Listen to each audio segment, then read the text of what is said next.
Eh bien dis donc, tu as l'air bien pensive. Qu'est-ce qui t'arrive? Ça fait un petit moment qu'on fait des vidéos de conseils immobiliers. Il y a quand même un sujet qui, à mon avis, il faut qu'on aborde très rapidement. Ah bon, à ce point-là? Et c'est quoi ce sujet qui te taquine? Réponds à cette question. Vendre avant d'acheter ou acheter avant de vendre? Ouh, ça c'est une bonne question.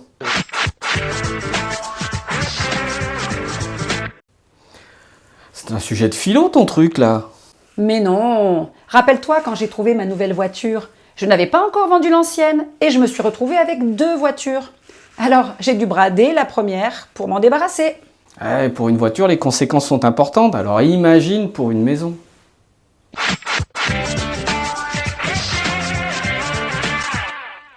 Et oui, Fabien, c'est pour ça qu'on doit répondre à cette question. Vendre avant d'acheter ou acheter avant de vendre? Alors, vendre avant d'acheter? Ou acheter avant de vendre. Difficile de répondre à cette question, chaque réponse ayant ses avantages et ses inconvénients. Vendre avant d'acheter, c'est bien sûr le choix de la raison, de la sécurité. C'est simple.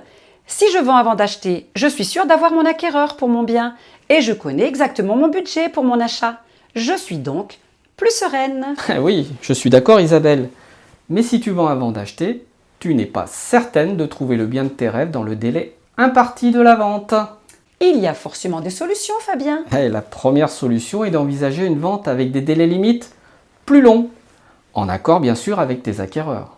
La seconde solution est de se faire héberger dans la famille, chez des amis, ou alors d'envisager une location en meublé ou en camping, le temps de trouver son bien et de ne pas acheter dans la précipitation. Oui d'accord, et les meubles, Isabelle, t'en fais quoi? Il faut les mettre dans un storage ou un garde-meuble afin de ne pas passer à côté de la vente. Bon voilà, c'est fait, c'est résolu. Oui d'accord Fabien. Et pourquoi je n'achèterais pas avant de vendre? Ah mais c'est bien aussi ça. Tu éviterais comme ça de passer à côté d'une opportunité et du bien de tes rêves, mais à condition d'avoir suffisamment de liquidité pour te permettre d'acheter sans avoir besoin de vendre ton bien. Mais dans le cas contraire, Isabelle, il va bien falloir calculer son coût. En effet, dans ce cas, je n'ai aucune certitude quant à la date et encore moins du montant de la vente. J'ai toujours la solution du fameux prêt-relais, prêt accordé sur un délai de 2 ans, d'un montant calculé souvent sur 70% de la valeur estimée du bien. Oui, mais attention, ne surestime pas ton bien pour te permettre d'avoir plus de prêts, parce que tu risques surtout de te mettre dans une situation très compliquée et d'avoir du mal à vendre. Rappelle-toi Isabelle, on ne met jamais le prix d'un bien par rapport à son projet. On en a déjà parlé dans une précédente vidéo.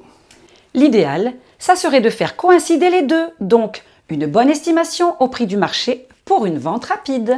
Et surtout une étude sérieuse du financement des acquéreurs. En passant par des professionnels comme nous, c'est facile. Donc, un bon prix, des acquéreurs sérieux, je peux acheter ma future maison et je signe tout en même temps. Eh oui, vendre avant d'acheter ou acheter avant de vendre? Le choix est à vous. Non Fabien, notre conseil pour être plus serein, c'est de vendre avant d'acheter, afin d'acheter en fonction du budget que vous aurez et non l'inverse. Pour en savoir plus, vous pouvez bien évidemment nous contacter et nous serons ravis de vous conseiller sur vos projets aux 2 numéros qui s'affichent à l'écran. Pensez aussi à vous abonner et à partager cette vidéo. Alors, à la semaine prochaine pour un nouveau numéro de Notre vie IMO.